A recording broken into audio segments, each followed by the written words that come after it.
Hi guys, welcome to revision time. आज है 31 मार्च 2025। चलिए आज के करंट अफेयर्स हम स्टार्ट करते हैं। अगर आप सभी को ये वीडियो हेल्पफुल लगे तो इसे लाइक ज़रूर कर दीजिएगा और इस तरीके की कम टाइम की करंट अफेयर्स की वीडियो के लिए चैनल को भी ज़रूर सब्सक्राइब कर लीजिए। तो चलिए स्टार्ट करते हैं आज के सारे करंट अफेयर्स के क्वेश्चन। मगर उससे पहले जान लेते हैं 29 मार्च को पूछे गए क्वेश्चन का सही आंसर क्या है, क्योंकि 30 मार्च को संडे था और संडे को वीकली करंट अफेयर्स की वीडियो आती है। तो पहले हम जान लेंगे 29 मार्च को पूछे गए क्वेश्चन का सही आंसर। 11वीं एशियाई तैराकी चैंपियनशिप का आयोजन कहाँ किया जाएगा?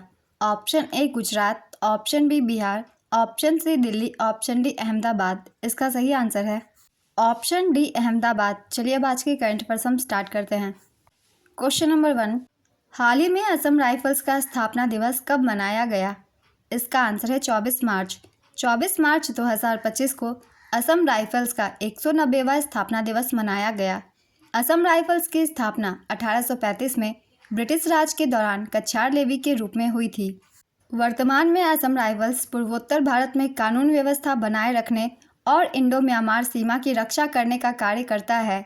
वर्तमान महानिदेशक लेफ्टिनेंट जनरल विकास लखेरा हैं। असम राइफल्स का मुख्यालय शिलोंग में स्थित है। असम राइफल्स को पूर्वोत्तर के प्रहरी के रूप में जाना जाता है। नेक्स्ट क्वेश्चन, 25 मार्च को किस देश में नरसंहार दिवस मनाया गया है? इसका आंसर है बांग्लादेश। बांग्लादेश में 25 मार्च को नरसंहार दिवस मनाया गया है।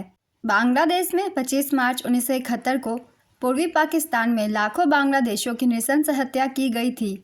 पाकिस्तानी सेना ने 25 मार्च को पूरे पूर्वी पाकिस्तान में ऑपरेशन सर्चलाइट शुरू किया था, जिसमें लाखों लोगों का नरसंहार किया गया था। नेक्स्ट क्वेश्चन, किस राज्य के एंथोरियम फूलों का पहली बार निर्यात किया गया है? इसका आंसर है मिजोरम। कृषि और प्रसंस्कृत खाद्य उत्पाद निर्यात विकास प्राधिकरण ने मिजोरम सरकार के सहयोग से मिजोरम से सिंगापुर के लिए एंथोरियम फूलों की पहली खेप को सफलतापूर्वक रवाना किया है। एंथोरियम मिजोरम में उगाए जाने वाले सबसे महत्वपूर्ण फूलों में से एक है। एंथोरियम महोत्सव मिजोरम में मनाया जाने वाला एक प्रमुख महोत्सव भी है। नेक्स्ट क्वेश्चन, सांसदों का वेतन 1 लाख रुपए से बढ़कर कितना हो गया है? इसका आंसर है 1,24,000 रुपये प्रति माह।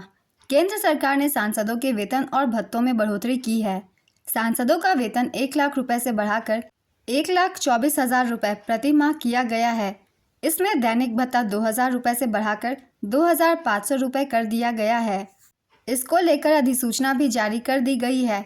यह बढ़ोतरी 1 अप्रैल 2025 से प्रभावी रहेगी। पूर्व सांसदों की पेंशन 25,000 रुपये से बढ़ाकर 31,000 रुपये प्रति माह की गई है। नेक्स्ट क्वेश्चन, स्टॉकहोम जल पुरस्कार किसे प्रदान किया गया है? इसका आंसर है गुंटर ब्लॉसल। प्रसिद्ध ऑस्ट्रियाई जल वैज्ञानिक गुंटर ब्लॉसल को वर्ष 2025 के लिए स्टॉकहोम जल पुरस्कार के प्राप्तकर्ता के रूप में नामित किया गया है। उन्होंने बाढ़ जोखिम न्यूनीकरण, जल संसाधन प्रबंधन, बाढ़ मापन और क्षेत्रीय प्रक्रिया जल विज्ञान पर अपने विश्व प्रसिद्ध कार्य के लिए यह पुरस्कार जीता है। उन्हें स्वीडन के कार्ल सिक्सटीन गुस्ताफ द्वारा आधिकारिक रूप से यह पुरस्कार दिया गया है। वर्ष 1991 में स्टॉकहोम जल पुरस्कार की शुरुआत हुई थी। नेक्स्ट क्वेश्चन, भारत का रक्षा उत्पादन वित्त वर्ष 2023-24 में कितना हो गया है? इसका आंसर है 1,27,000 करोड़ रुपए का। भारत का रक्षा उत्पादन वित्त वर्ष 2023-24 में 1.27 लाख करोड़ रुपए तक पहुंच गया है। रक्षा उत्पादन में मेक इन इंडिया पहल के कारण 2014-15 से 174% की वृद्धि हुई है। वित्त वर्ष 2023-24 में रक्षा निर्यात रिकॉर्ड 21,083 करोड़ रुपए पर पहुंच गया है। भारत अब दुनिया भर के 90 से अधिक देशों को सैन्य हार्डवेयर निर्यात कर रहा है। नेक्स्ट क्वेश्चन, हाल ही में किस राज्य ने जाति आधारित जनगणना करने का फैसला किया है? इसका आंसर है झारखंड। झारखंड सरकार ने आगामी वित्तीय वर्ष में जाति आधारित जनगणना कराने की घोषणा की है। जाति आधारित जनगणना करने वाला पहला राज्य बिहार है, दूसरा राज्य आंध्र प्रदेश है और तीसरा राज्य तेलंगाना है। नेक्स्ट क्वेश्चन, भारत के साथ कौन सा देश संयुक्त रूप से प्रथम भारत अफ्रीका नौसैनिक अभ्यास एकेमी की मेजबानी करेगा? इसका आंसर है तंजानिया। भारत हिंद महासागर में अफ्रीकी देश तंजानिया के साथ मिलकर एकेमी नामक एक समुद्री अभ्यास की सह मेजबानी करेगा। एकेमी का संस्कृत में अर्थ है एकता। यह एक नौसैनिक अभ्यास है। यह अभ्यास 13 से 18 अप्रैल 2025 तक तंजानिया के दार एस सलाम बंदरगाह के पास खुले समुद्र में आयोजित किया जाएगा। इस अभ्यास में तंजानिया सहित 10 अफ्रीकी देश भाग ले रहे हैं। भारत और तंजानिया के अलावा एकेमी समुद्री अभ्यास में दक्षिण Africa, Kenya, Eritrea, Comoros, Djibouti, Madagascar, Mauritius, Seychelles और मोजाम्बिक भी भाग लेंगे। तंजानिया की राजधानी है डोडोमा। राष्ट्रपति का नाम है समिया सुलू हसन। प्रधानमंत्री का नाम है कासिम मजालिवा और यहाँ की मुद्रा है तंजानिया शिलिंग। नेक्स्ट क्वेश्चन, हाल ही में एएसआई को किस स्थान पर चल रही खुदाई में बौद्ध पुरावशेषों का एक विशाल भंडार मिला है? इसका आंसर है उड़ीसा में। भारतीय पुरातत्व सर्वेक्षण ने भारत में 2 अलग अलग स्थानों पर महत्वपूर्ण खोजें की हैं। इन 2 स्थानों में एक स्थान है केरल। केरल के पलक्कड़ जिले में मलमपूझा डैम के पास एएसआई को 110 से अधिक मेगालिथिक दफन स्थल मिला है। यह क्षेत्र प्रारंभिक लौह युग सभ्यता को समझने के लिए एक महत्वपूर्ण खोज मानी जा रही है। दूसरा स्थान है ओडिशा। ओडिशा के रत्नागिरी में चल रही खुदाई में बौद्ध पुरावशेषों का एक विशाल भंडार मिला है। यह खोज वज्रयान बौद्ध धर्म के प्रसार और इसके दक्षिण पूर्व एशिया से संबंधों को समझने के लिए महत्वपूर्ण मानी जा रही है। एएसआई का पूरा नाम है आर्कियोलॉजिकल सर्वे ऑफ इंडिया। इसकी स्थापना 1861 में हुई थी। इसका मुख्यालय नई दिल्ली में है और इसके डीजी हैं यदुवीर सेन रावत। नेक्स्ट क्वेश्चन, कौन सा राज्य वरिष्ठ नागरिक आयोग स्थापित करने वाला भारत का पहला राज्य बना? इसका आंसर है केरल।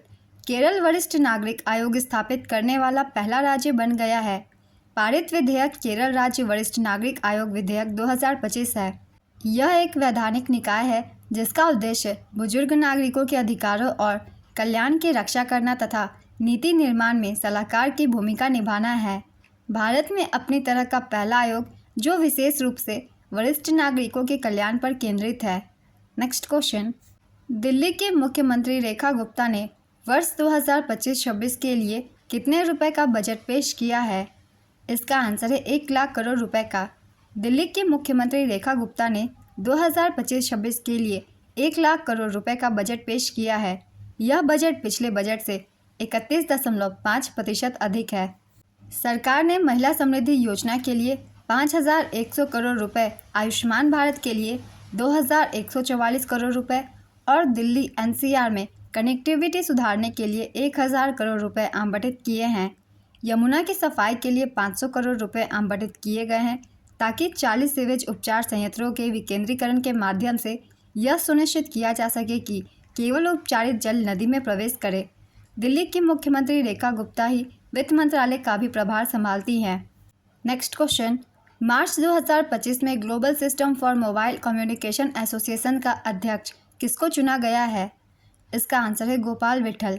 भारतीय एयरटेल के गोपाल विट्ठल को global system for mobile communication association का नया अध्यक्ष चुना गया है। इनका कार्यकाल 2026 तक का होगा। वह भारतीय एयरटेल के उपाध्यक्ष और प्रबंध निदेशक हैं। विट्ठल ने जोस मारिया अल्वारेज पैलेट का स्थान लिया जिन्होंने टेलीफोनिका के सीईओ पद से इस्तीफा दे दिया था। वह सुनील मित्तल के बाद इस प्रतिष्ठित पद पर पहुंचने वाले दूसरे भारतीय हैं। जीएसएमए वैश्विक दूरसंचार उद्योग का प्रतिनिधित्व करता है जिसमें दुनिया भर की 1100 से अधिक टेलीकॉम कंपनियां शामिल हैं। इसकी स्थापना 1995 में हुई थी। नेक्स्ट क्वेश्चन, म्यांमार में आए भूकंप के कारण किस देश ने आपातकाल की घोषणा की है? इसका आंसर है थाईलैंड। म्यांमार में 28 मार्च 2025 को आए 7.7 तीव्रता के शक्तिशाली भूकंप ने पूरे क्षेत्र में दहशत फैला दी है। इसका केंद्र मंडालय म्यांमार से 17.2 किलोमीटर दूर और 10 किलोमीटर की गहराई में स्थित था। इसके बाद थाईलैंड के प्रधानमंत्री पैटोंगटान सिनवात्रा ने आपातकाल घोषित किया है। इस भूकंप का प्रभाव थाईलैंड की राजधानी बैंकॉक में भी देखने को मिला है। आज के सारे करंट अफेयर्स के क्वेश्चंस कंप्लीट होते हैं। चलिए अब आज का क्वेश्चन देखते हैं क्या है। सांसदों का वेतन 1 लाख से बढ़कर कितना हो गया है? ऑप्शन ए 1 लाख रुपए, ऑप्शन बी 1,24,000 रुपये, ऑप्शन सी 1,31,000 रुपये, ऑप्शन डी 1,50,000 रुपये। अपना आंसर गेस कीजिए या फिर कमेंट बॉक्स में दीजिए। अगर आप सभी को ये वीडियो हेल्पफुल लग रही हो तो इसे लाइक ज़रूर कर दीजिएगा और इस तरीके की वीडियो के लिए चैनल को भी ज़रूर सब्सक्राइब कर लीजिए। तो फिर मिलते हैं अगले वीडियो के साथ। आप सभी को थैंक यू।